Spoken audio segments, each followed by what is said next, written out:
Boa noite, amigos. É realmente um grande privilégio estar aqui essa noite. Primeiro, por estar de volta em Arkansas, e em segundo lugar, por estar nas reuniões.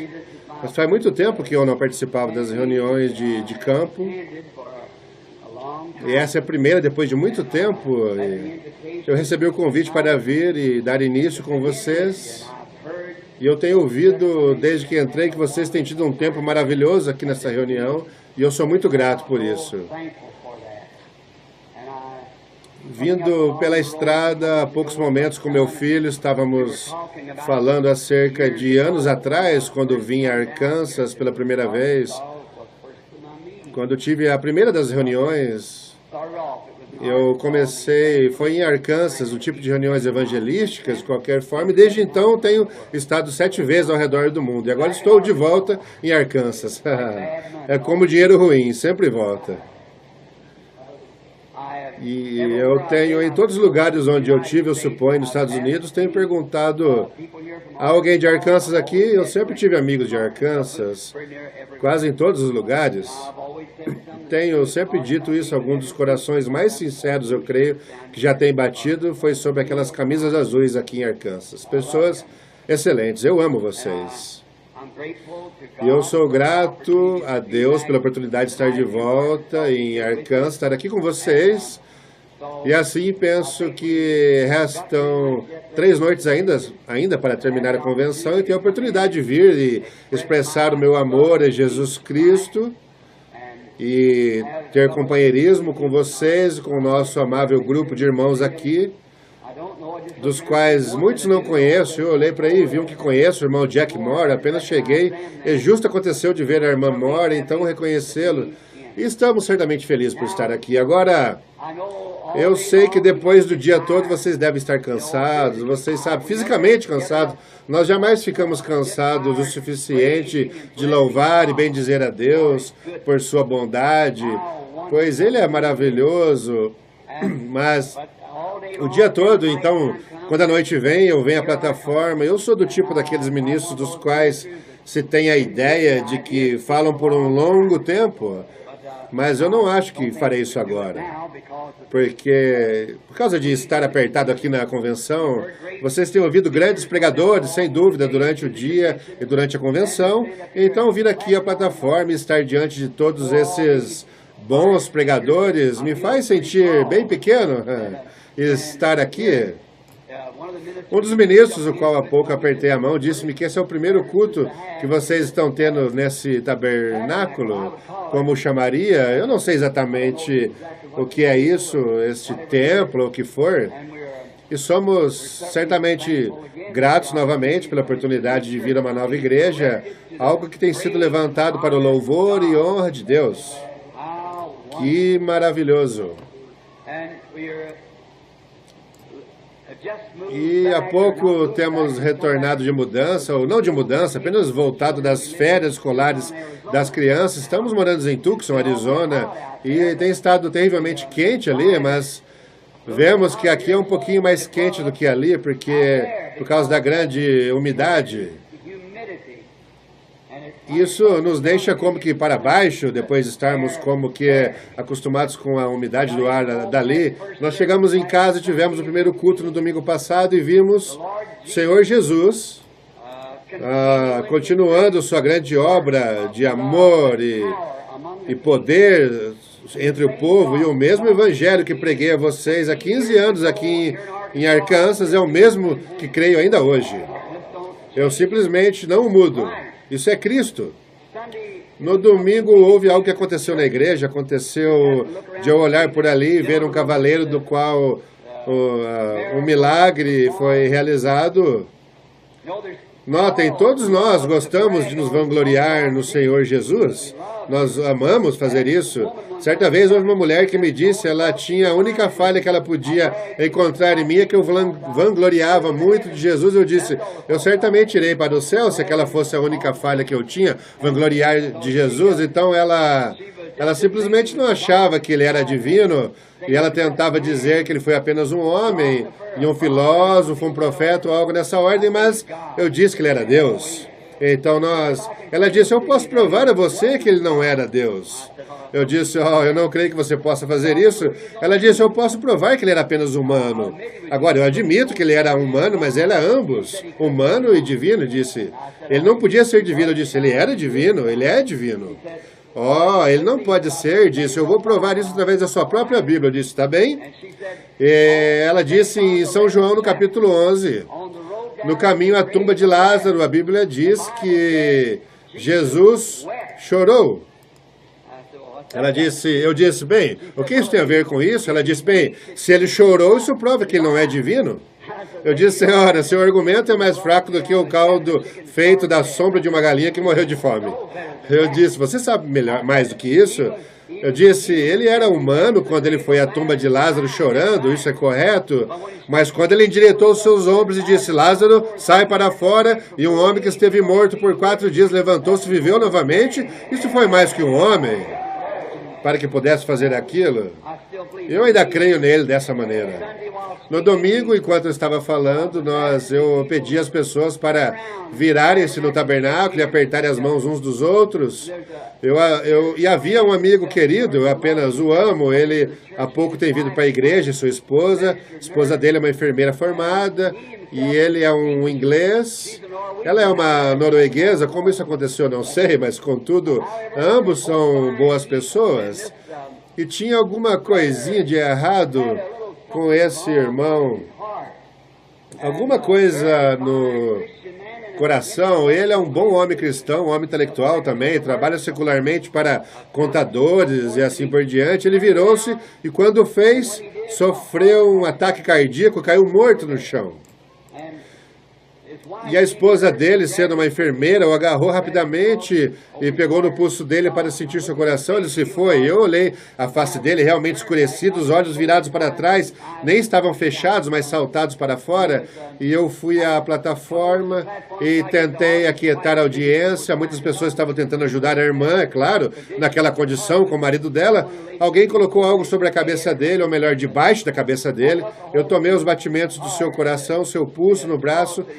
Não havia mais a pulsação do que um pedaço de madeira. Então, ajoelhei-me e orei, Senhor Jesus, eu oro a Ti para que devolvas a vida do vosso irmão Wei. E o coração dele bateu 4 ou 5 vezes e começou a bater regularmente outra vez. E ele retornou outra vez e esteve tentando falar, ele não conseguia, o sangue para, sabe, quando o coração para, e foi logo antes que o sangue circulasse corretamente outra vez, e eu ouvi ele chamar meu nome, então voltei à plataforma. Irmão Wei, gostaria de saber se você poderia levantar-se, para que assim as pessoas vejam quem era o homem. Esse é o homem que caiu morto de ataque cardíaco no domingo de manhã.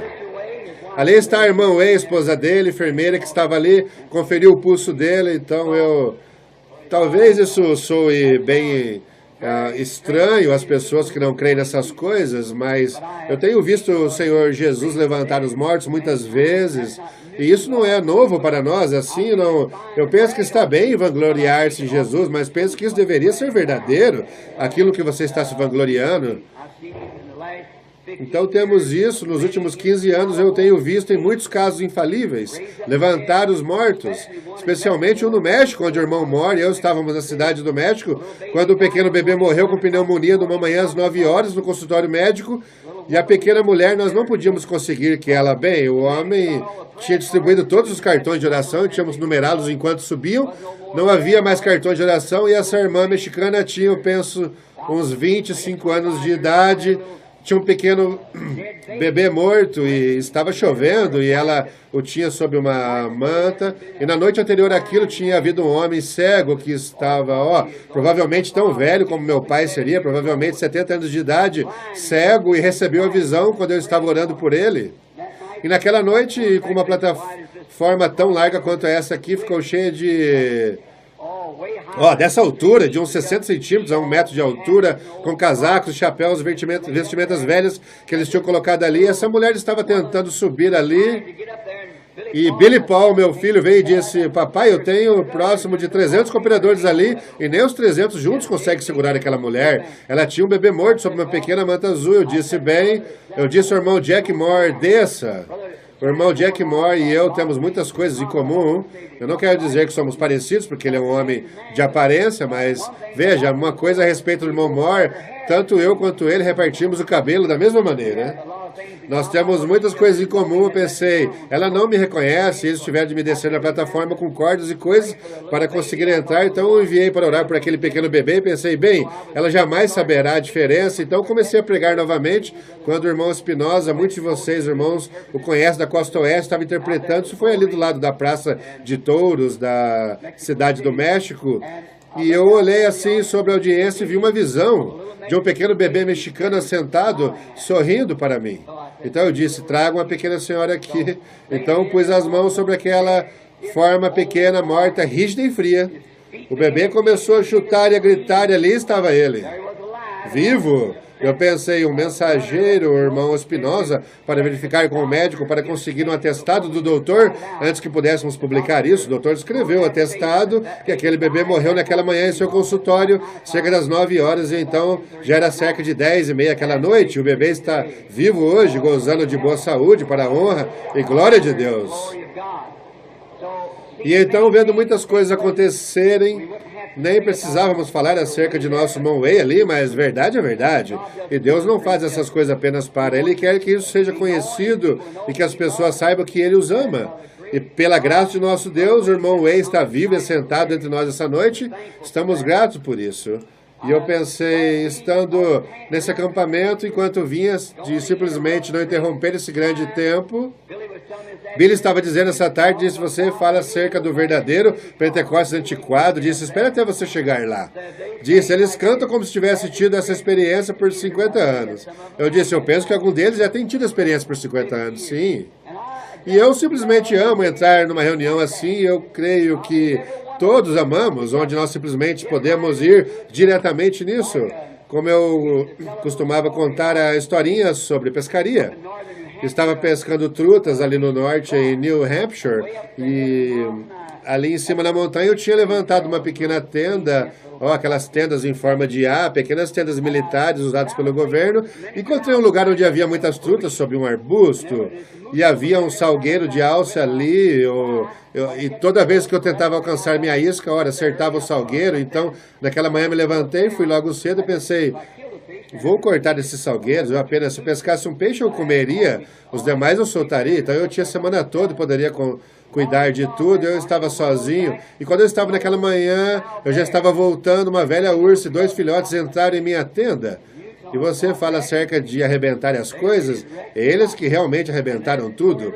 E eles rasgaram tudo, eu pensei, quando eu voltei, eu ouvi o barulho e olhei por ali em alguns pequenos arbustos enquanto voltava, e a mãe urso e os filhotes estavam realmente tendo um bom tempo, remexendo em tudo. E ela me viu e ela correu e chamou seus filhotes. Um deles veio, foi, o outro não. O companheirinho moveu-se, ele era desta altura. Ele estava sentado assim e pensei, bem, que aquele companheirinho está tão interessado? Dei a volta, olhei, eu disse, sai daí, sai daí. E ele simplesmente ficou ali. Eu pensei, eu observei a velha mãe, porque vocês sabem, se mexer com seus filhotes, ela te ataca com suas unhas. Vocês sabem, eu os observei, havia uma árvore bem perto, sabe? Eu tinha uma velha pistola enferrujada ali na tenda, que provavelmente já estaria quebrada. Então, de qualquer forma, eu não queria atirar na velha mãe e deixar os 2 órfãos da floresta. Então, eu continuei observando naquela árvore, fiquei por ali para ver o que o pequeno companheiro estava tão fascinado. Vocês sabem, eu gosto de panquecas. Nós todos sulinos não somos? Panquecas é o que tem ali no sul, então eu realmente gosto demais delas. Eu não tenho muito de metodista em mim, eu realmente gosto de despejar melado. Eu realmente as batizo, despejo, cobrindo-as completamente. Eu não gosto de aspergir apenas com um pouquinho, como você vê nesses lugares aqui, uma coisinha. Eu gosto de ir onde você realmente despeja aquilo, vocês sabem, misturar bem e deixá-la pesadamente encharcadas. E eu tinha um balde pela metade de um bom velho sorgo. Esse pequeno urso abriu a tampa, estava realmente deliciando-se com o meu melado. Eu continuei observando ali do canto e ele pegava sua patinha, afundava naquele balde. Vocês sabem, ele não sabia como tirar o melado, então ele apenas pegava a pata e afundava no meu melado. Então eu tirava de volta e lambia quando aquilo escorria. Eu vou dizer a vocês, quando eu finalmente fui por ali e atraí a atenção dele, ele olhou para mim, ele não podia me ver, ele estava melado do topo da cabeça até embaixo, sua barriguinha estava toda cheia de melado e os olhos, nem mesmo podia abrir os olhos para me ver. Você sabe, estava tentando olhar, eu pensei, isso é correto, não há condenação para aquele que está comendo. Pense, uma boa antiquada reunião pentecostal, quando nós esticamos nossos braços e nos afundamos nesse jarro de mel, um tanto assim, você sabe, naquele mel pentecostal, vocês sabem, a coisa estranha naquilo é que quando ele ficou com a barriguinha cheia, meu balde todo melado para fora, ele foi para junto da mamãe e do irmãozinho, sua mãe o lambeu. Então, vocês sabem, eu espero que obtenhamos muito disso sobre nós aqui, para que quando formos para casa, aqueles que não vieram possam lamber nós um pouco da nossa experiência, contar-lhes acerca das grandes coisas que o Senhor fez aqui em Hot Springs.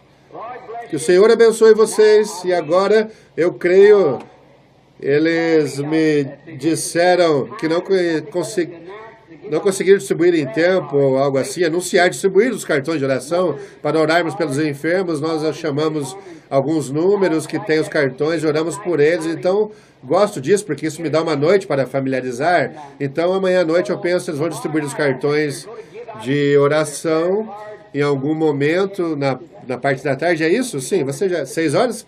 Amanhã à noite às 6 horas. Agora eu pensei em tomar apenas uma pequena porção da Escritura para ler essa noite e vermos se podemos encontrar o que o Senhor tem a nos dizer. E agora, antes de abrirmos o livro, vamos falar com o autor do livro, enquanto inclinamos as nossas cabeças.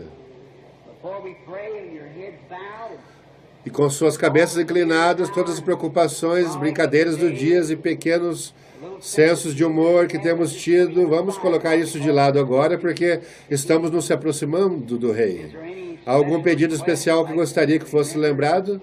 Apenas levante sua mão e diga: Senhor, segure seu pedido bem lá em seu coração.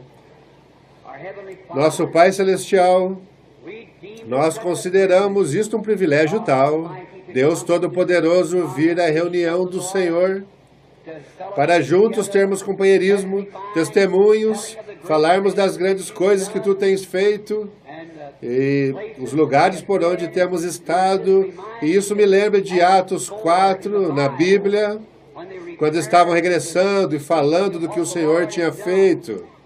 E todos eles oraram. E o lugar onde eles estavam reunidos foi sacudido.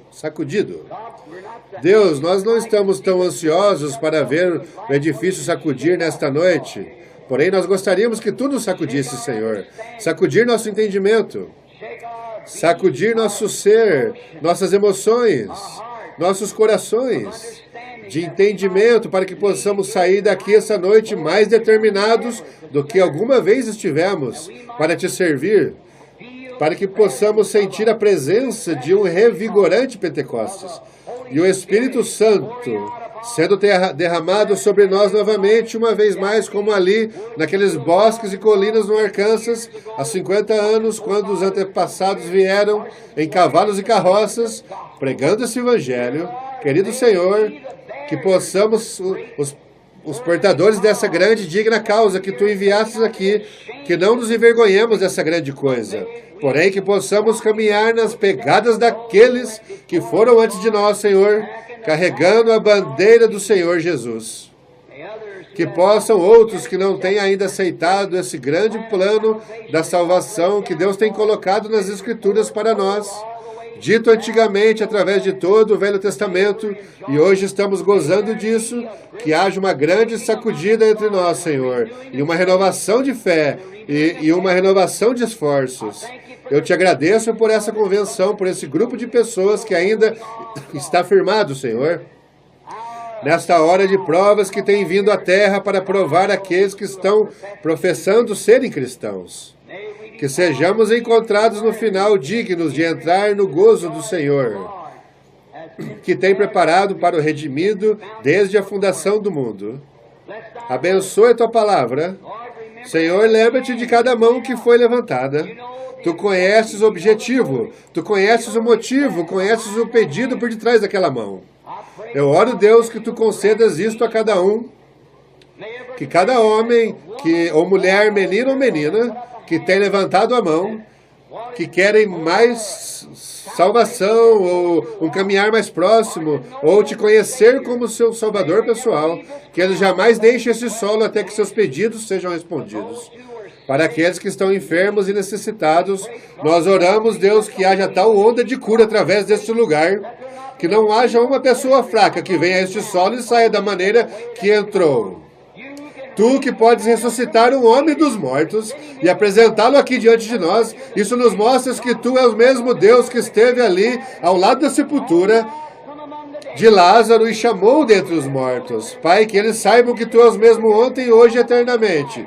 Há um aqui entre nós que há poucos dias foi chamado da terra, além da sombra do conhecimento do homem nesta vida. Como Te agradecemos por isto. Abençoa-nos juntamente agora, enquanto estudamos Tua palavra, pois verdadeiramente Tua palavra é verdade.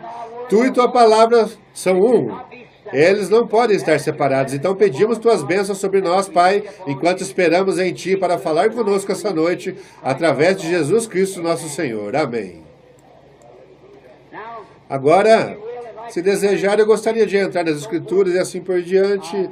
Eu, como que tinha recém deitado na cama e ia dormir. E a primeira coisa, você sabe, Billy veio e disse, vamos? Eu disse, você quer dizer que está na hora do culto? Eu tive que buscar uma porção das Escrituras e usei antes para falar essa noite. E eu pensei que talvez fossem distribuídos alguns cartões de oração e oraria pelos enfermos e assim por diante. Eu tenho notado desde que cheguei aqui, há 2 pessoas deitadas em camas, talvez viessem para receber oração essa noite. Agora, Billy voltou e disse, eu simplesmente não cheguei a tempo, papai. Falando sobre isso, disse, nós tentaremos distribuí-los amanhã à noite. Eu disse, está bem, veja se você consegue alguns irmãos, consiga-os, distribua os seus cartões. Então agora eu quero que vocês abram comigo no livro 2 Reis, capítulo 1. E então também quero que vocês abram ali em Jeremias capítulo 8, versículo 22. Vamos ler apenas uma porção dessa escritura. E depois da morte de Acabe, Moabe se revoltou contra Israel e caiu Acasias pelas grades de um quarto alto que tinha em Samaria e adoeceu. E enviou mensageiros e disse-lhes, ide, perguntai a Baal Zebub, Deus de Ecrom, se sararei dessa doença. Mas o anjo do Senhor disse a Elias, o tisbita, levanta-te, sobe para te encontrares com os mensageiros do rei de Samaria, e dize-lhes, porventura não há Deus em Israel, para irdes consultar Baal, Deus de Ecrom? E por isso assim diz o Senhor, da cama que subiste não descerás, mas em falta morrerás. Então Elias partiu. E então no livro de Jeremias, capítulo 8, versículo 22, porventura não há bálsamo em Gileade, ou não há lá médico? Por que, pois, não teve lugar a cura da filha do meu povo? E eu quero falar, se pudermos chamar assim, sobre o tema por quê? Isso é uma pergunta. E Deus está fazendo essa pergunta. E Deus é eterno, sabemos que Ele é eterno. Ele é eterno. Ele jamais teve um princípio, jamais pode ter um fim. A eternidade jamais começou e ela nunca termina, porque ela é eterna. E Deus não pode mudar sua mente, nem sua maneira. É por isso que nós, como povo que não aceita credos que sejam contrários à palavra, porque nós cremos que Deus e sua palavra são o mesmo. Nós cremos que a Bíblia diz em São João, capítulo 1, que no princípio era o Verbo, e o Verbo estava com Deus, e o Verbo era Deus. E o Verbo se fez carne e habitou entre nós. Então, quando Deus diz algo, Ele não pode, nem amanhã, nem ou em qualquer outro tempo, alguma vez voltar atrás. Quando Deus é chamado em cena para fazer uma decisão, e sua decisão é eterna. Ela não pode ser mudada. E Deus foi chamado para fazer uma decisão para a raça humana no jardim do Éden, quando o primeiro pecado foi cometido. Ele poderia alguma vez ser capaz de redimir seu filho perdido de volta ao companheirismo com ele novamente? E ele estabeleceu um programa. Isso não tem sido mudado através do sangue. E siga as Escrituras. Isso jamais foi alterado ou mudado, e não pode ser, porque isso é a decisão de Deus. Pelo sangue. Embora tentemos alterar isso, nós temos tentado educar, denominar isso, fazer tudo que há na lei do homem para tentar mudar aquilo, como Adão fez com as folhas de figueira. Mas isso ainda assim permanece. O sangue é o único lugar de companheirismo. Sendo assim, podemos estar reunidos essa noite não como uma denominação, talvez muitos de nós juntos, mas não podemos estar aqui para representar uma denominação. Nós temos que estar aqui nesse companheirismo debaixo do sangue de Jesus Cristo. Nós todos podemos ser irmãos e irmãs. Deus faz um caminho para o homem, então o homem recusa caminhar naquele caminho, então Deus tem o direito de perguntar, por que você fez isso? É isso que ele fez, então, isso é o que ele faz agora. E é por isso que o que ele vai perguntar no julgamento. E a eles tem sido perguntado por quê. Agora começamos a ler a Escritura logo após onde fala da morte de Acabe, o rei mau, um crente fronteiriço, um homem que sabia qual era a coisa certa a ser feita, e contudo ele não teve coragem de avançar e fazer o que ele sabia que era certo. Eu apenas penso, se esse mundo não está contaminado hoje com Acabes, essa cristandade na qual vivemos está contaminada com Acabes, com homens que realmente sabem que é certo dar sua vida a Deus e ser cheio do Espírito Santo e seguir os ensinamentos da Bíblia, mas ainda não têm coragem para se posicionar e fazer isso. Lembro-me novamente de outra situação como aquela em Sodoma. A Bíblia diz que os pecados de Sodoma aborreciam a alma do justo Ló diariamente. E como era justa a alma do homem, ele olhava para os pecados da terra e sabia que estava errado. E eles estavam fazendo errado e, contudo, não tinha coragem para posicionar por sua convicção. Não é de se admirar que o mundo todo tenha se tornado um Sodoma e Gomorra, e como é que os Lós de hoje, através da nação ao redor do mundo, em igrejas que estão convencidos de que Jesus Cristo é o mesmo ontem, hoje e eternamente, e que seu poder é simplesmente tão real quanto foi. Não tem coragem de se posicionar no púlpito e denunciar o pecado por causa de algumas barreiras que os excomungaria do companheirismo com o qual eles têm se unido. Contudo, voltam ao sangue de Jesus Cristo, o único remédio. Por quê? Por quê? Acasias era filho de Acabe. Ele foi criado num tipo de lar que era um lar morno. Nem todos eram cristãos, a mãe dele era uma pagã, e o pai tinha se casado com uma de fora do companheirismo, casou-se com uma mulher que não era uma crente. E isso sempre é um tipo de lar ruim para qualquer criança crescer, quando incredulidade e fé tentam se misturar. E agora, se o pai tivesse sido realmente um homem forte em sua fé, a criança poderia ter tido uma oportunidade melhor, mas ele não teve. Ele sabia que havia um Deus, ele sabia que havia um Jeová, então os deuses de sua mãe, assim por diante, ele ficou tudo confuso.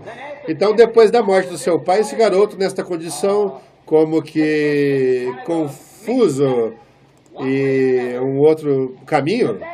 E veja se isso não é um quadro da igreja hoje. Um na família é desta maneira, o outro de outra, e um vai por esse caminho, o outro vai por outro caminho.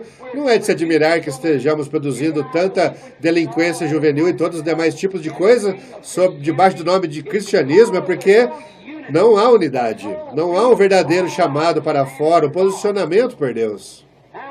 Agora, vemos que esse companheirismo herdou o trono de seu pai. Um dia ali, do topo de sua sacada, em algum lugar, caminhando, ele caiu pelas grades. Talvez ele tivesse intoxicado e caiu pelas grades de um quarto alto, provavelmente no piso do chão, atingindo um banco ou algo, quebrou as costelas, contundiu-se, e a doença deve ter gerado uma infecção em algum lugar, ou a contusão levou a ter febre, e ele estava bem enfermo. Claro, naqueles dias não tinham os remédios que tem agora. Talvez os médicos vieram, fizeram o que puderam pelo companheiro, mas eles não tinham o suficiente. Então ele sabia que a única coisa que ele podia fazer seria ir a um poder mais alto do que aquele que os médicos podiam produzir em sua terminologia da medicina. E ele pensou em ir então e ele enviou para sua mãe. Que lição que isso deve ser para as mães. Uma criança normalmente ouve a sua mamãe. E ele enviou ao Deus de sua mãe, Beuzebu, a Ekron, onde estava a sua estátua, seu monumento. Ele disse: consultai os sacerdotes ali, que eles consultem a estátua de Beuzebu e vejam se vou recuperar desta enfermidade que tenho ou não. Mas sabem, aquele homem realmente, vocês podem imaginar, um povo que estava suposto a ser um povo temente a Deus, permitiu que tal homem governasse sobre eles. E é a causa da condição morna. Era a condição na qual a igreja tinha chegado, que colocou tal homem no poder, ou permitiu isso. Eu não penso que os tempos tenham mudado muito. Parece haver muitos deles na mesma condição. E permitem que esse homem governar, ter controle sobre o país, consultar alguma estátua ou alguma ideia pagã para saber acerca da sua condição. Então vocês sabem, por trás disso tudo, não importa o quanto pareça que Deus tenha virado sua face das pessoas, Ele faz isto alguma vez para ver que tipo de atitude você toma. Cada filho que vem a Deus tem de ser provado e castigado. Então, um pequeno lugar num homem e numa mulher, quando eles são nascidos do Espírito de Deus, que é eterno. E você entra num lugar em certos tempos para onde tudo que é humano em você, arrazoamento, o diabo pode arrazoar isso para fora de você, mas quando isso tudo se rompe, então se aquela vida eterna não está ali, você também cairá, porque você pode arrazoar a si mesmo para longe de Deus. Mas um homem que diz ser um cristão não tem direito no púlpito, nem no escritório, ou um líder em algum lugar, até que primeiro ele suba aqueles degraus a um lugar onde ele é nascido do Espírito de Deus, cheio do Espírito Santo, de tal maneira que ninguém possa tirar isso dele. Deus, quando ele enviou Moisés ao Egito para libertar as pessoas, primeiro ele o levou na parte de trás do deserto, em 40 anos, tirou toda a teologia que ele tinha, e então apareceu a ele, e ele soube mais acerca de Deus em 5 minutos na presença da sarça ardente, do que soube nos 40 anos de aprendizado que teve. Isso é que a igreja precisa essa noite, é de outra experiência com a sarça ardente, onde pessoas astutas na fala, ora, as escrituras dizem que os dois espíritos nos últimos dias seriam muito parecidos, que enganaria até o eleito, se possível fora. Um homem deve primeiro entrar naquele solo sagrado com Deus, onde todos os teólogos, todos os doutores em divindade, todos os arrazoamentos, todos os ateus, nada mais poderá alguma vez tirar aquilo dele. Ele estava ali quando Deus veio, ele sabe o que aconteceu. Você não pode arrazoar disso para fora dele. Ele estava ali quando aconteceu. Esse é o tipo de homem que precisamos hoje no governo, na igreja, em qualquer lugar, outro lugar, em tempos como esse, para a liderança. Precisamos de um homem que seja cheio do Espírito Santo. Isso é o que a igreja precisa hoje, não de um teólogo, mas de um cheio do Espírito Santo, um homem nascido de novo, cheio do Espírito Santo. Eu digo a vocês, se tivéssemos mais disso, a igreja pareceria diferente do que se parece no tempo presente. As coisas seriam diferentes se apenas tivéssemos mais homens cheios do Espírito de Deus, não indo atrás de tradições, dos anciões e assim por diante. Agora, vemos que esse companheiro enviou ali para conseguir esta informação do Deus de Ekron, Beuzebu, mas o tempo todo Deus sabia que ele estava fazendo isso, então ele tinha um profeta ali chamado Elias. Então ele falou a Elias e disse: vá a certa estrada e fique no caminho, os mensageiros estão vindo. Veja, você não pode esconder nada de Deus. Vê, não importa o que você está fazendo. Agora, quão pouco aquele companheiro sabia que Deus estava falando a Elias ali no deserto, em algum lugar, numa cabana enlameada em algum lugar, e podia dizer, vá, fique na curva da estrada ali, fale com aqueles companheiros, e diga-lhes para voltar, e diga-lhes, assim diz o Senhor, ele não sairá daquela cama. Ele disse, pergunte-lhe, por que você fez isso? E o que te faz fazer isso? É porque não há Deus em Israel? É porque não tem um profeta? Essa é a razão pela qual você fez isso? Ora, você sabe o que tem acontecido, você conhece as Escrituras, você as tem em seu próprio palácio. Os sacerdotes estão por ali, sem dúvida que vocês têm lido desde que era um garotinho. E por que você fez uma coisa tão tola como esta? Eu desejaria saber essa noite, se Cristo viesse em cena ou sobre a nação hoje, levando essa nação a julgamento, se essa mesma pergunta não seria feita. Por que isto? Por quê? Por que estamos fazendo essas coisas? Por que estamos alvoroçando o governo se deveríamos ler a Bíblia em público? E ora, se estamos lendo toda essa tolice, nossos antepassados não estabeleceram essa Constituição em ordem, essa nação não nasceu sobre os princípios da Bíblia. Não estamos aqui pela liberdade de religião para agir em Deus da maneira que sentimos de agir, da maneira como somos convencidos que é verdade.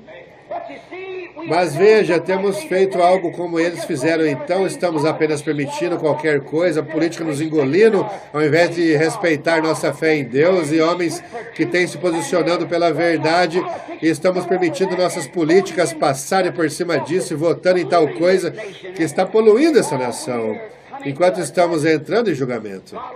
Deus levantará em cena algum dia um profeta poderoso, falará nessa geração e dirá às pessoas... E elas verão que é Deus falando, mas elas não se arrependerão. Será simplesmente como foi. Ele disse, não há Deus em Israel. E por que não há Deus? Foi o mesmo que Jeremias disse, não há bálsamo em Gileade. Não há médico lá. Então eles não puderam responder aquilo. É claro que havia. Bem, ele disse, então por quê? Por que você fez isso? Por que a filha do meu povo não foi curada?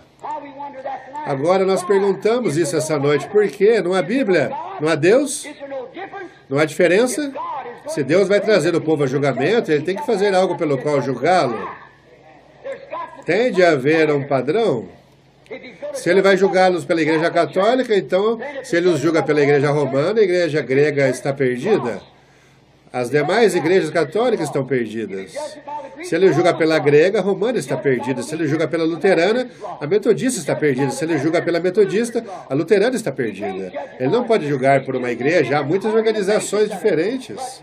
Mas Deus julgará o mundo, ele diz, por Jesus Cristo. E Jesus Cristo é a palavra, e a palavra é Deus. E ele nos julgará por essa Bíblia. Pois esta é a palavra. Esse é o padrão de Deus. Nós devemos nos alinhar com aquilo que a Bíblia diz. E nós desejamos saber porque temos tanta confusão, tantas organizações, tantas diferenças, separando a irmandade e tudo mais. É porque não há bálsamo em Gileade? É porque não há médico ali? Eu pergunto se Deus nos faria essa pergunta. Agora, isso não era precisamente correto que eles não tinham médico. Eles tinham. Deus era o médico. E não era porque não havia um Deus em Israel, havia um Deus. E eles tinham um profeta para consultar, para saber o que eram aquelas coisas. Mas isso era a própria teimosia de Israel. Isso é correto. E esse é o problema com a nação hoje. É a teimosia do próprio povo. E nós, porque não temos o mesmo Deus que cruzou o Mar Vermelho com o seu povo, não porque, e que nos alimentou por 40 anos no deserto, não é porque não temos o mesmo Deus que tínhamos no princípio, é a própria maneira teimosa do povo. Eles não querem se inclinar, eles não querem ter nada a ver com a santidade e pureza da maneira bíblica de viver. Eles preferiram pertencer a uma igreja e colocar o nome deles no livro e viver como o resto do mundo do que inclinar-se às promessas e aos mandamentos do Deus Todo-Poderoso. Esse é o problema hoje, essa é a razão pela qual as coisas estão indo da maneira que estão. As pessoas se afastam da palavra e vocês jamais serão capazes de serem corrigidos até que voltem ao caminho correto. Eles construíram esse edifício, eles jamais teriam construído se não tivesse um alicerce. Você tem que ser colocado na fundação, e a fundação é a Bíblia, a doutrina dos apóstolos e profetas, e assim por diante da Bíblia. A própria maneira teimosa do rei, ele simplesmente não quis enviar ali. Isso não era muito popular, o verdadeiro, real modo de viver de Deus jamais tem sido popular, jamais será popular, pois a pregação do Evangelho é loucura para aqueles que perecem. Paulo disse, não me envergonhe do Evangelho de Jesus Cristo, pois é o poder de Deus para a salvação de todo aquele que nele crê. Agora, vemos aqui que o rei era teimoso.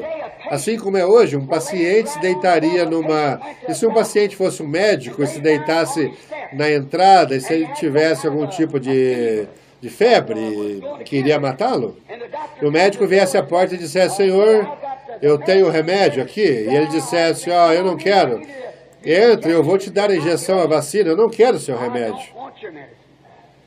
Ele dissesse, então, Senhor, eu posso te ajudar se você entrar? Bem, não vou entrar. E o homem deitado ali na porta do médico morre. Morre na porta do médico porque ele não aceita a vacina para a febre tifoide. Ou seja lá o que fosse que ele tivesse, ele não aceita a vacina para isso e o homem morre bem na porta do médico. Agora, o homem, você não pode culpar o médico se ele tem o remédio que cura as enfermidades e o médico estava desejando dar isso e aquilo tinha sido providenciado. E o homem se assenta, chega mais próximo que pode da porta do médico, se assenta ali e morre. Você não pode culpar o médico, você não pode culpar a medicina, é o homem que tem que ser culpado. Morrendo na porta do médico, com uma enfermidade que é um remédio para curá-la, que pode curá-la ali do lado de dentro. Bem, isso é apenas uma parábola, mas você sabe, Deus tem o remédio do lado de dentro de seu reino, que cura cada doença de pecado que há no mundo. E as pessoas ficam bem na porta da igreja. Não somente isso, mas elas ficam sentadas nos bancos e morrem, estão perdidas e vão para o inferno, porque recusaram aceitar o remédio do médico. Amém. Isso é correto. Elas absolutamente se recusam a tomar o remédio do médico. Por essa razão, elas morrem de febre. As pessoas assentam-se na igreja, ouvem a mensagem de Deus, creem nela, mas não aceitam. Elas não dizem, bem, agora eu não creio que isso está correto. Algumas delas vêm e concordam com isso e dizem, eu creio que isso é correto, mas não fazem aquilo. Vê, você morrerá, morrendo nos bancos da igreja porque não aceitam o remédio. Não aceitam. Vê o que isso faz? Pega um pouquinho da popularidade das pessoas e isto como que os atinge um pouquinho. Elas têm medo do novo nascimento. Sabe, qualquer nascimento é uma bagunça, não importa onde for, se é num chiqueiro de porcos ou num hospital decorado em rosa. É uma bagunça, assim o novo nascimento. Isso te fará fazer coisas que você não pensava que faria. Isso te endireitará. Mas antes que você possa endireitar, você tem que vir por essa bagunça. Isso é correto. Antes mesmo que uma semente possa nascer, ela tem que apodrecer e morrer. Esse é o problema com o povo hoje. Eles não querem apodrecer e morrer para o mundo, para que então possam ser outra vez nascidos do Espírito Santo. Eles têm medo desse novo nascimento. Eles têm medo. Isso faz com que eles façam coisas que eles não querem fazer. Isso tira a popularidade deles. Isso tira o formalismo deles. Oh, eu vou dizer a vocês, estou feliz por haver uma vacina essa noite, que vai tirar isso de você, irmão. Que vai tirar o mundo. Isso fará as pessoas, a Irmandade, a juntarem-se independentemente das diferenças denominacionais. Isso fará alguém usando um macacão colocar os braços ao redor de alguém usando um fraque e gritar, irmão, estou feliz em ver você, amém, certamente. Mas eles têm medo dessa vacina. Oh, que coisa, é perigoso recusar o remédio do médico. Você sabe, se você vai a ele, ele está com medo. Se você recusa o remédio, é perigoso, você pode morrer. Mas com aquilo que você apenas morreria fisicamente, não tomar o remédio do médico, mas quanto mais perigoso é recusar a vacina de Deus contra o pecado. Aqui, há algum tempo, eu apanhei um resfriado e alguém me disse, bem, Billy, disse, você mantém com sua religião durante a enfermidade? Disse, você sabe, você crê em cura divina? Você ainda mantém sua religião? Eu disse, não, ela me mantém. Não a ideia de eu mantê-la, ela me mantém. Quando o sangue de Jesus Cristo foi derramado no Calvário, Deus fez uma preparação. Quando o homem pecou pela primeira vez, ele deixou para si uma grande brecha pela qual passou, não deixando para si nenhum caminho de retorno. Deus, rico em misericórdia, aceitou um substituto. E este foi o sangue do cordeiro, ou um boi. E esse substituto durou por anos. Moisés esteve sob a inspiração de Deus quando o pecado não estava nem mesmo separado. Isso era apenas coberto pelo sangue de touros e cabras. E ele tinha a glória de Deus sobre ele a tal ponto que ele podia trazer moscas à existência. Ele podia trazer rãs à existência, porque uma palavra é um pensamento expressado. E Deus trouxe os pensamentos a Moisés, e Moisés expressou com palavras, e quando a palavra foi falada, o mundo todo foi formado pela palavra de Deus. Costumava haver um tempo quando eu ia à escola, eu sujava minha camisa com tinta preta. Mamãe costumava pegar minha camiseta e dizer, estenda isso para mim rapidamente, querido, e colocava querosene nela. E tudo que o querosene fazia era espalhar a sujeira e fazia uma mancha maior onde colocava o querosene na tinta. Isso é tudo que ela sabia, isso era o melhor que ela tinha. Mas hoje é diferente, eles têm fabricado uma coisa chamada alvejante. E você é uma química que toda vez que a tinta cai naquele cloro ou alvejante, seja o que for, quando atinge isto, você não pode mais encontrar aquela mancha de forma alguma.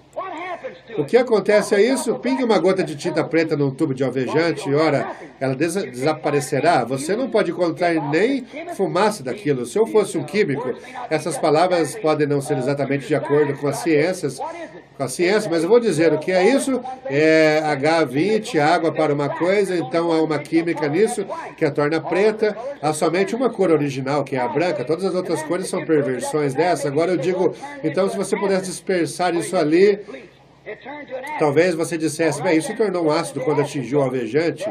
Isso se tornou um ácido, correto, mas então para onde foi o ácido? Agora estamos falando de coloração aqui. Coloração, isso voltou às moléculas. Bem, disse 4 vezes 6 moléculas mais 9 fazem a molécula H. Se fosse 4 mais 6 mais 8, que sairia? Rosa ao invés de preto. Então isso voltou aos átomos. E então depois volta para o preto novamente. E quando você vai além disso, você chega aos elétrons. Para onde vai a partir daí? Você terá que voltar, porque isso é uma criação. Isso teve que vir de um criador. Você tem que fazer isso. Então, isto foi todo o caminho de volta até seu criador. Aquela coloração que estava naquela tinta jamais poderá retornar novamente. Agora, Deus viu que o sangue de touros e cabras não podia tirar o pecado. Ele não manufaturou, senão ele criou uma química no sangue de Jesus Cristo. Amém? Que o pecado, uma vez confessado da maneira correta, você nem mesmo cobre aquela brecha, você retira a brecha completamente. E Deus nem mesmo sabe que uma vez você pecou. Isso é correto, ele diz que ele os coloca no mar do esquecimento para não mais lembrar daquilo contra você, de maneira alguma. Então, homens e mulheres ficam na presença de Deus, como filhas e filhas de Deus, com a mesma natureza do seu Deus e seus corações. Onde a igreja está hoje, irmãos, o que tem acontecido com a igreja, quando nós podemos ver que o sangue de Jesus Cristo, assim, remiu pecados que Deus nem mesmo se lembre de que nós pecamos. Então, qualquer coisa que pedirdes em meu nome, eu farei. Qual é o problema? É porque alguém tem estado ocultando essas escrituras das pessoas. Essa é a única coisa que posso deduzir que esteja sendo feita, porque o remédio de Deus ainda é o mesmo. Agora, é perigoso recusar a vacina do médico, o quanto mais é de Deus. Agora, como o homem alguma vez encontra remédio de alguma forma para funcionar no ser humano, você sabe o que os químicos fazem, ou os cientistas? Eles pegam uma doença e encontram que tipo de germe tem nela, então eles pegam algum tipo de veneno, antídoto e assim por diante, veneno suficiente para te matar e antídoto suficiente para evitar que isso aconteça, e eles a injetam primeiro num porquinho da Índia e eles lhe dão a enfermidade que você tem. Então colocam um remédio no porquinho da Índia e se ele sobreviver a isso, então eles dão para você. Isso é uma grande coisa, você sabe. É um porquinho da Índia, ver se ele suporta aquilo. Se o porquinho da Índia não morrer, então eles dão a você. Agora nem todas as pessoas são como porquinhos da Índia, você sabe isso, então mata alguns e ajuda outros, mas há uma coisa acerca dessa vacina que Jesus Cristo dá, ela ajuda qualquer um, não é um remédio, é uma cura.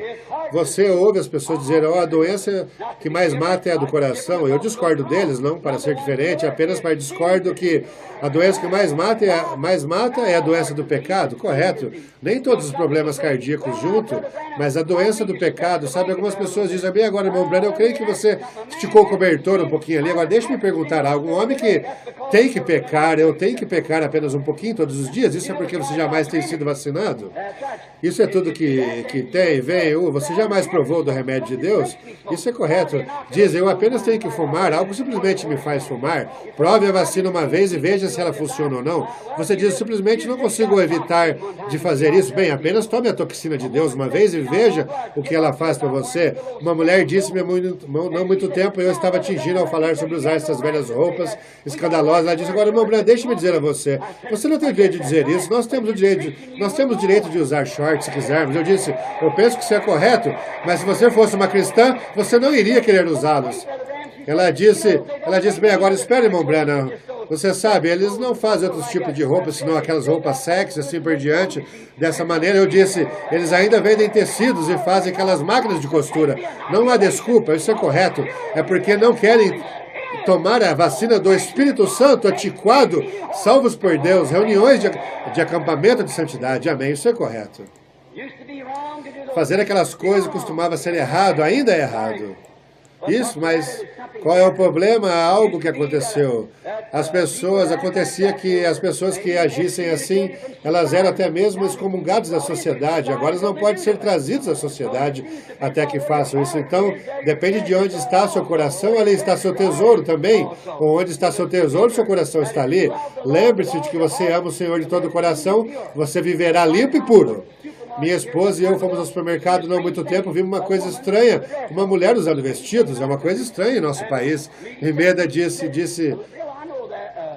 Bill, conheço alguma daquelas mulheres, canta nos corais aqui, mas ela disse, eu as conheço, ela disse, agora, ora, o que as fazem ser assim? Eu disse, bem, veja, querida, eu disse, sendo missionário como eu mesmo, eu disse, nós somos de um país diferente. Ela disse o quê? Eu disse, somos de um país diferente, uma nação diferente. Ela disse, não somos americanos. Eu disse, moramos aqui, mas esse não é nosso lar.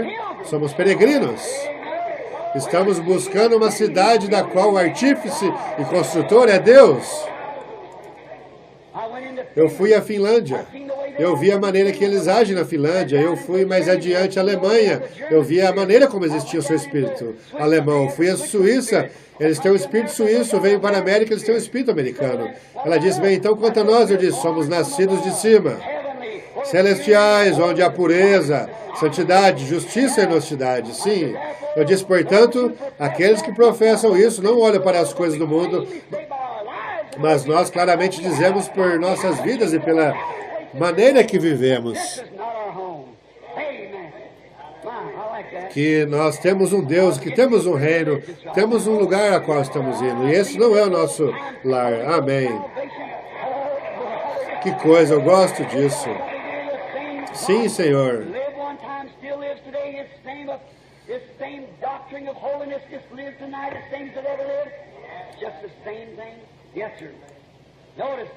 Sim, Senhor. Agora, note. Veja. Número 1, o que mais mata é as doenças. A que mais mata é a doença do pecado. E pecado é sim, a incredulidade. É a que mais mata. Doença do pecado, que mata as pessoas hoje. Ambos espiritualmente, isso fará com que elas morram fisicamente, é claro, que já pode provar que o homem que guarda rancor e mulheres que causam alvoroço e agitação e brigam e argumentam, elas morrem. Isso causa câncer e fungos e tudo mais. Aparecerão úlceras. Veja, você foi feito para ser livre e feliz. Vocês foram feitos para viverem como crianças diante de vosso Pai. E saiba que Ele faz todos os dias tudo funcionar bem por você, cada dia. Sim, Senhor. As pessoas têm medo desse novo nascimento. Elas têm medo de vir a isso, porque isso as corrigirá. Isso fará parar de jogar bingo, fará parar de jogar naquelas caça-níqueis, fará parar de ficar em casa na quarta-feira, hoje à noite, não ir ao culto de oração para assistir a Mamo, Suzy e outras aquelas coisas em Hollywood, aquelas brincadeiras sujas que são feitas, vai fazer que você deixe seu cabelo crescer e ficar comprido, vai fazer um homem, vai fazer com que você haja como uma senhora, vai parar de mentir, roubar, fará algo em você, até te limpar e te dar uma salvação que nada no mundo poderá tirar isso de você, porque você sabe que esteve ali quando isso aconteceu. Sim, Senhor. Agora, como eu disse há muitos momentos, quando o homem encontra o remédio que eles fazem, eles buscam por esse remédio. Então eles encontram essa doença, então injetam num porquinho da Índia e vence e ele sobrevive. Agora, quando Deus estava descendo para trazer a vacina da qual estou falando essa noite, esse bálsamo de Gileade, Ele não procurou um porquinho da Índia, Ele mesmo veio. Amém? A única maneira pela qual Ele poderia fazer isso seria vir na forma de seu filho, e foi feito carne, habitou entre nós, a fim de tomar o ferrão da morte. Ele veio para morrer, e a única maneira pela qual Ele podia morrer, Ele não podia morrer como espírito, mas como um homem. Então Ele se tornou um corpo chamado Jesus Cristo, Filho de Deus, e Deus habitou naquele corpo, fazendo-se si mesmo Emmanuel na terra para tirar o pecado dos homens.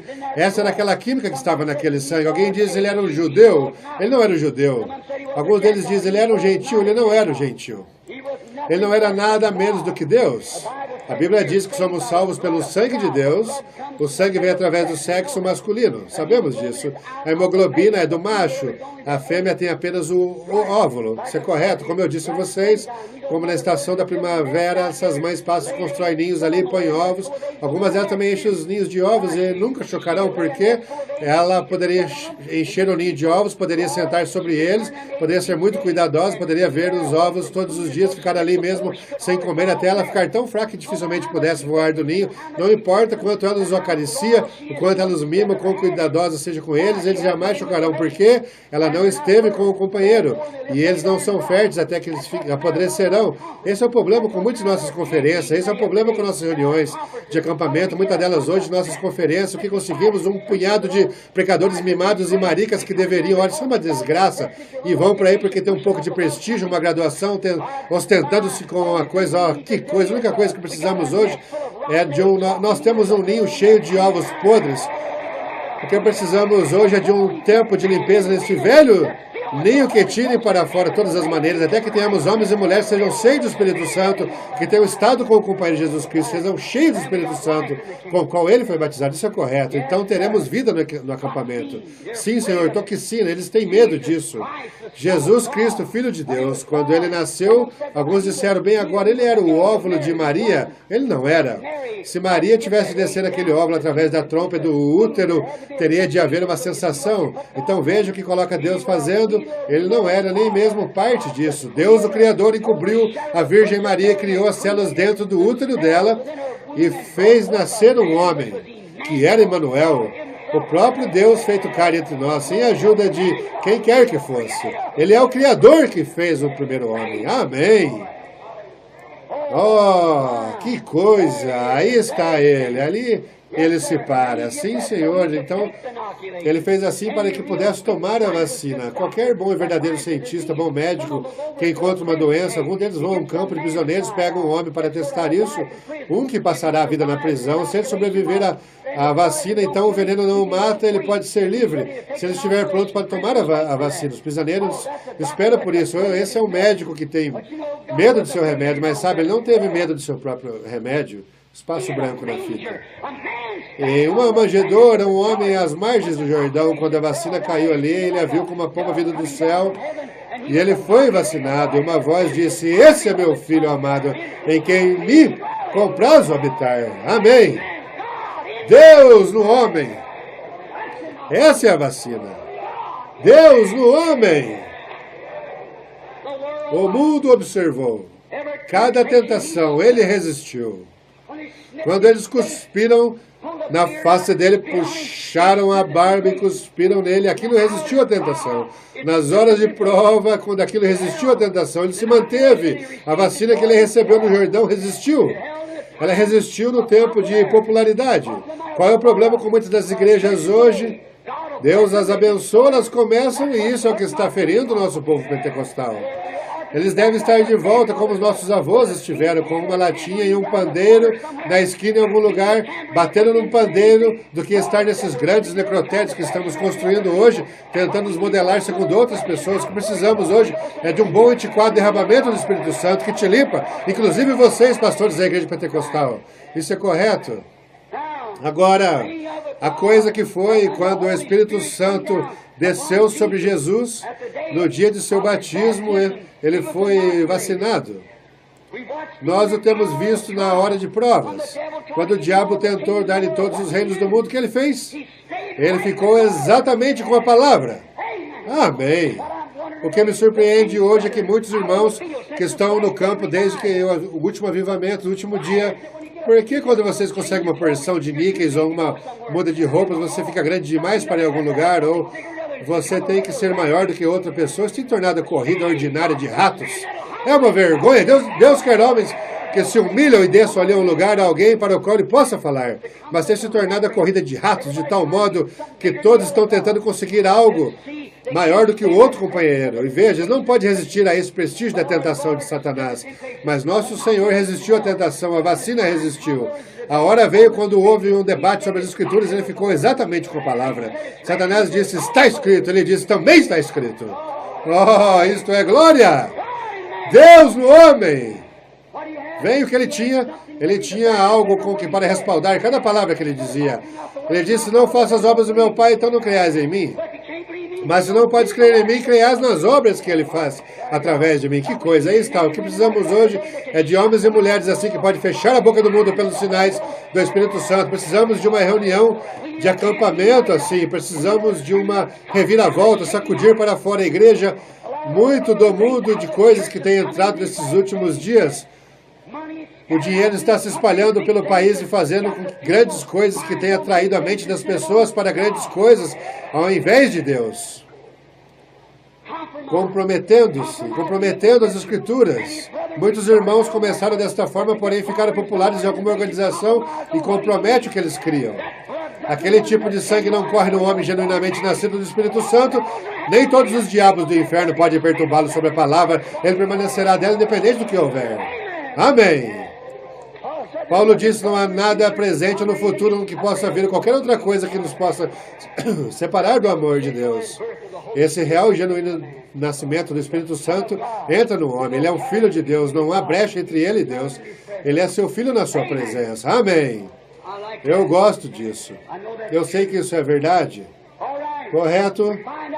Vemos que na hora da tentação, para as coisas mundanas, a vacina resistiu. No tempo quando foi chamado de santo rolador ou zombador, foi zombado, colocaram um trapo em sua face e os olhos acertados na cabeça como a vara, disseram, agora se tu és profeta, diz-nos quem debateu. Aqueles soldados romanos viram discernir os pensamentos das pessoas. Se ele estivesse aqui essa noite, poderia olhar ao redor e dizer àquela mulher o que há de errado com ela, era isso que é aquilo. Essa é a maneira pela qual ele fez isso, é a maneira pela qual ele ainda faz isso, porque ele não muda. Amém! Você não está feliz?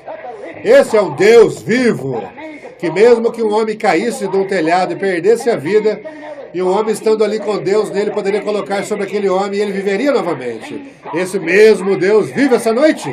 Amém, ele é o Deus imutável. A igreja precisa de uma vacina. Isso é correto? Como David de Duplessis disse uma vez, Deus não tem netos. Isso é correto. O que a nossa Irmandade Pentecostal está se tornando? Seus filhos vêm à igreja e apenas dizem, bem, somos pentecostais como o papai era. Se o papai era pentecostal, recebeu o batismo do Espírito Santo, você terá de receber isso da mesma forma que ele recebeu. Se não tem netos, ele tem apenas filhos e filhas, não netos e netos, apenas filhos e filhas. Isso é verdade? Então você tem de fazer a mesma coisa que eles fizeram no dia de Pentecostes. Você tem que ter a mesma experiência, você tem que ter a mesma coisa que eles tiveram. Deus nunca muda seu plano, Ele jamais muda suas maneiras. Ele apenas faz a maneira coisas o tempo todo. A maneira pela qual Ele estabelece seu plano, você deve seguir isso à risca toda vez. Tem que ser a mesma coisa. Se você fizer a mesma coisa, os mesmos resultados virão. Amém? Isso é certo. Agora vemos que aquilo resistiu no tempo da tentação. Aquilo resistiu quando tudo estava dando errado. Aquilo resistiu quando todos os seus amigos o desampararam. Ele ainda resistiu, a vacina resistiu. Então o diabo pensou, eu peguei agora. E começou o calvário, o sangue jorrando do seu corpo. Sua vestimenta em volta, em torno de si, uma grande mancha de sangue. O diabo deve ter dito, eu peguei agora. Isso não pode ser Deus, não. Isso não pode ser Ele. Se Ele permitiu aqueles soldados cuspirem sua face, se Ele permitiu aqueles arrancados de punhado de sua barba, de sua face, se Ele permitiu desafiar uma para ter uma visão e Ele não fez, agora aqui vai Ele subir na colina carregando aquela cruz, eu pegarei dentro de alguns minutos. Aquela abelha da morte desceu, voou em círculos ao redor dele para ferroá-lo. Você sabe como qualquer abelha que tem um ferrão, mas você sabe, quando Deus tinha preparado uma carne naquele tempo, era a carne de Deus, quando aquele ferrão então firmou naquele Filho de Deus, em Emanuel, quando ele puxou de volta, ele não tinha mais ferrão. Ele tirou o ferrão da morte. Não é de se admirar que Paulo disse, morte, onde está o teu aguilhão? Sepultura, onde está a tua vitória? Mas graças a Deus que nos dá vitória por nosso Jesus Cristo. Ele podia ferroar Elias e permanecer com ferrão, mas se uma abelha ferrou o suficiente, não pode mais ferroar. Ele puxa seu... Não havia nenhuma carne humana na qual pudesse firmar. Oh, que coisa! Ninguém no qual ele podia firmar.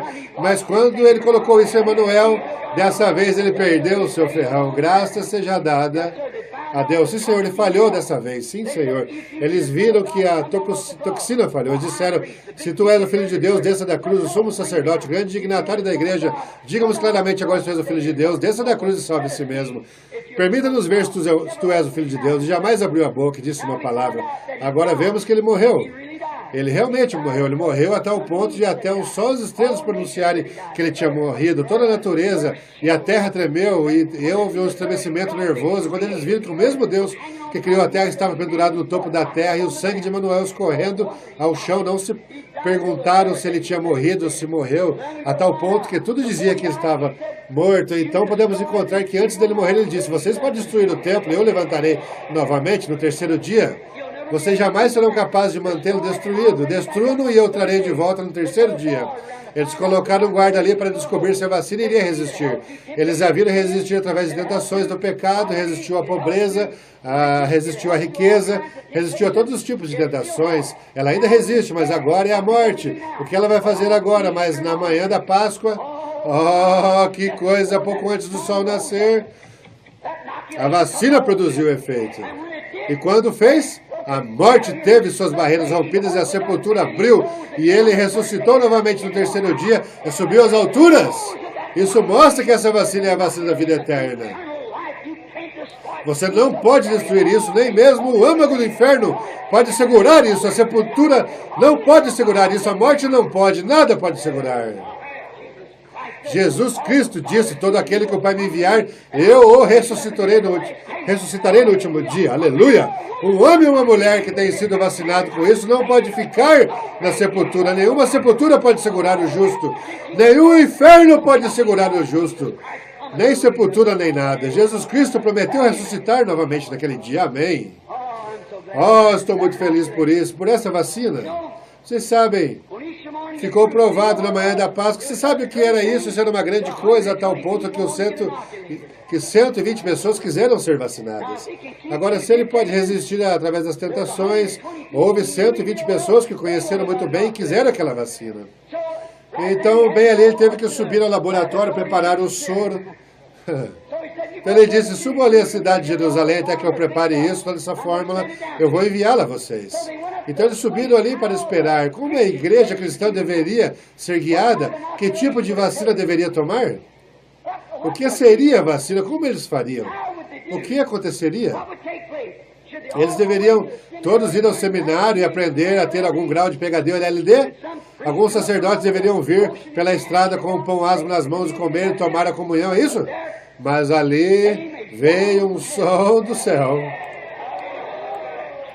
A vacina estava a caminho.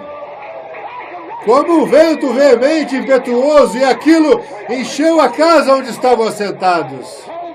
Línguas foram repartidas entre eles como fogo, e eles foram cheios do Espírito Santo e começaram a falar em outras línguas, conforme o Espírito lhes concedia. Vocês já viram o templo antigo, uma foto dele? Havia uma pequena porta de saída ao lado que dava as escadas para o aposento alto. Eles fecharam as portas e entraram sobre que eles estavam com medo. Mas eu digo a vocês, quando eles foram vacinados como um bezerro recém-nascido, eles não puderam segurar, não, Senhor, daquele aposento. Eles estavam vacinados. A morte, o inferno, a perseguição riram, zombaram, fizeram um pouco caso deles. Estavam vacinados. Amém. Oh, que coisa. Ora, ouça Pedro ali, começaram a perguntar. Há mais algum guento em Gileade?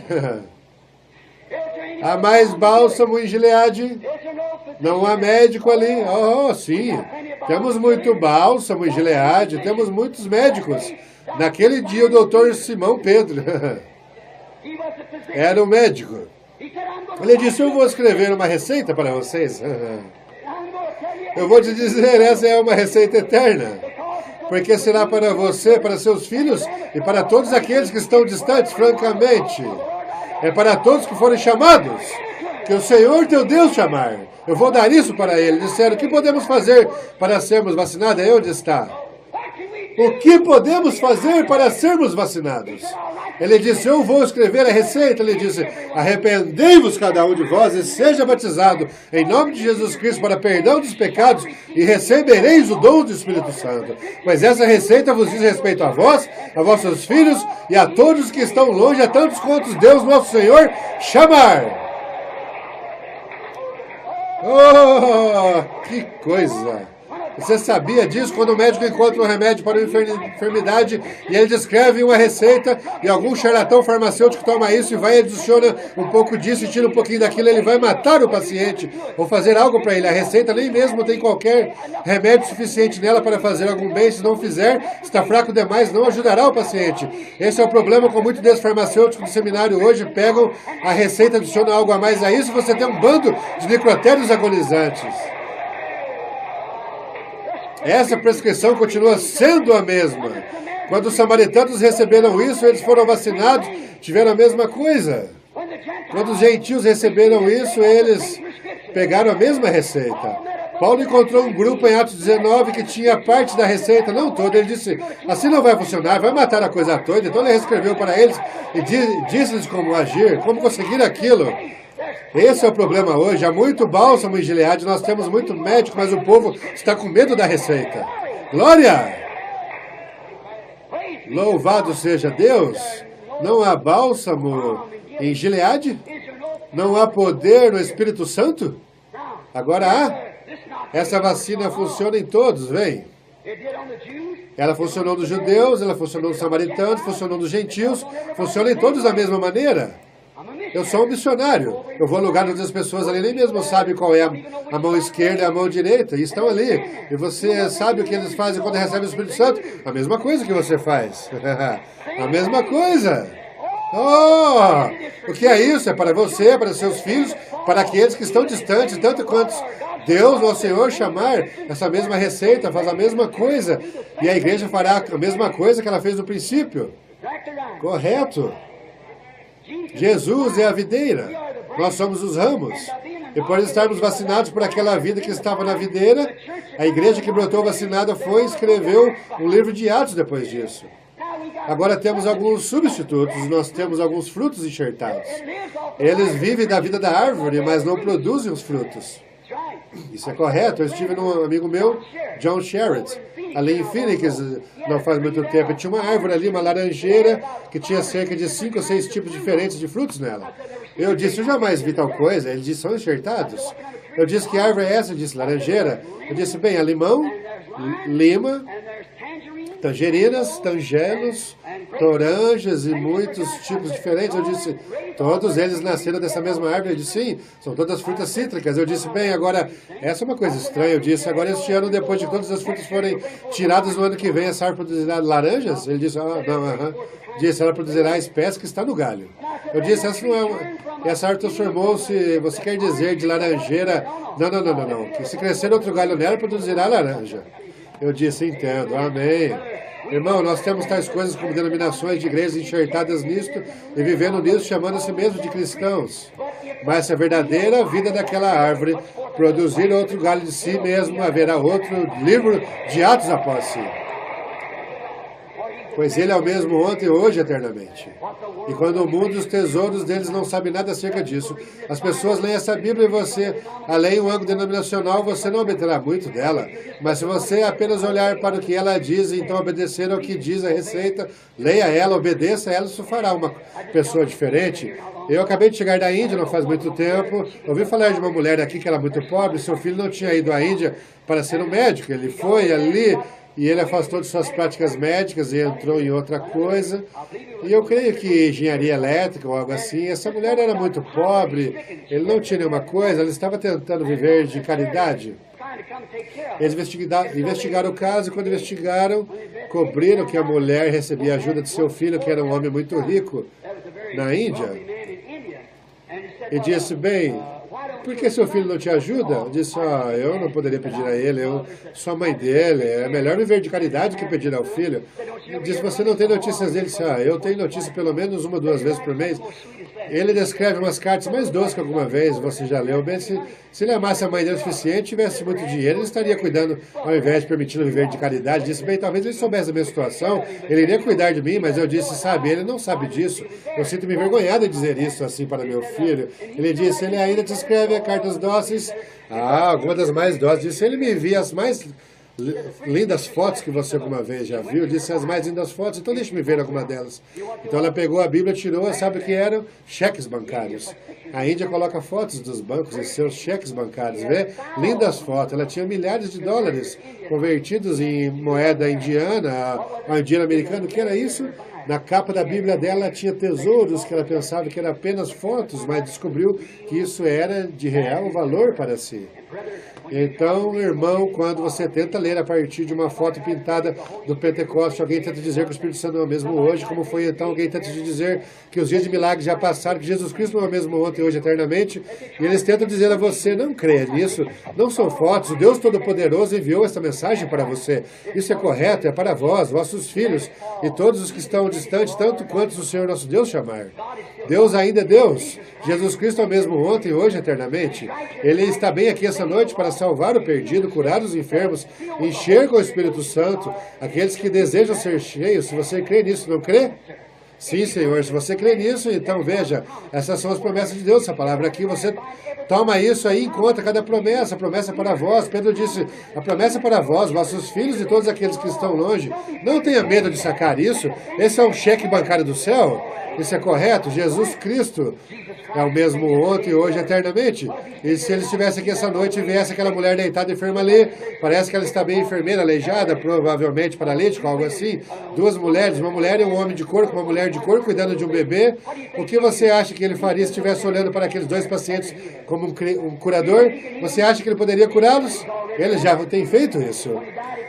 Veja, ele fez isso quando morreu no Calvário. Vocês creem nisso, pacientes? Isso é correto? Vocês, a senhora de cor, como bebê, crê que Jesus Cristo, quando ele morreu no Calvário e comprou a cura de seu filho? Você aí na maca, você parece muito enfermo, você é paralítico, o que for, você crê que Jesus Cristo morreu no Calvário para te livrar da tua enfermidade? Você crê nisso? Você crê que tenho dito esta noite a verdade? Você crê que a receita é verdadeira? Você crê? Se você estivesse aqui essa noite e você perguntasse a ele, curarias meu filho, você sabe o que ele diria? Eu já fiz isso, vê, apenas creia nisso, vê. Se você diz, Senhor, eu sou aleijado, não posso caminhar o que for, não posso caminhar, estou morrendo, algo assim, tu me salvarás? Ele diria, eu já fiz isso. Vê? Agora, como você sabe que isso era a voz dele? Porque ele faria algo como ele fez lá atrás. Então, pode ser que ele te diga algo acerca de você mesmo, e diga o que você era, ou que estava errado com você, como ele fez no tempo da Bíblia. Isso mostraria que ele é o mesmo, mas para a cura, você mesmo tem que aceitar isso. Ele foi ferido por nossas transgressões, pelas suas pisaduras somos sarados. Crê nisso? Você crê que ele pode me dizer essa noite qual é o seu problema acerca de você deitada ali? Você aceitaria e creria como sendo seu profeta? Vai crer? Quanto a você, senhora ali perto com o bebê, crê nisso? Agora, quantos creem nisso? Agora, Pai Celestial, Esse é o teu servo, eu sou apenas responsável por pregar tua palavra. Agora, eu sei que isso é incomum, mas eu oro para que tu concedas essa noite, que as pessoas possam saber que isso é a verdade. Certo, olha essa direção. Seu bebê tem algum tipo de enfermidade nos ossos, isso é correto, está com grande inchaço na perna, correto? Fique com a mão nisso, repita e diga: Senhor Jesus, cure meu bebê, eu te servirei por toda a minha vida. Se você jamais tomou essa vacina, creia com todo o seu coração, coloque a corda ao redor da perna do bebê, essa noite, meça isso, então traga amanhã de volta no lugar que cortou para ver que diminuiu. Fará isso? Você deitado ali, crê que eu sou seu servo, nunca vi sua vida. Mas você deitado, assombreada pela morte, há uma sombra escura, está sofrendo, morrendo de câncer. Isso é certo. Você crê que Deus vai te curar? Você pode crer nisso? Então por que ficar aí e morrer? O doutor não pode curar isso. Levante-se no nome de Jesus Cristo, tome a sua cama e vá para casa. Vocês creem? Todos que creem e aceitem sua cura, levante-se e agradeço a Deus. Tome-o pelo braço, meu irmão. Agora vamos todos dizer: louvado seja o Senhor. Vocês creem nele? Levantem suas mãos para Deus agora e louvem-no. Vocês creem? Digam: louvado seja o Senhor. Vocês creem? Não há bálsamo em Gileade. O poder de Deus para fazer isso. Vamos nos levantar todos agora, com fé para crer nisso. Levantem-se de pé todos e aceitem a libertação no nome do Senhor.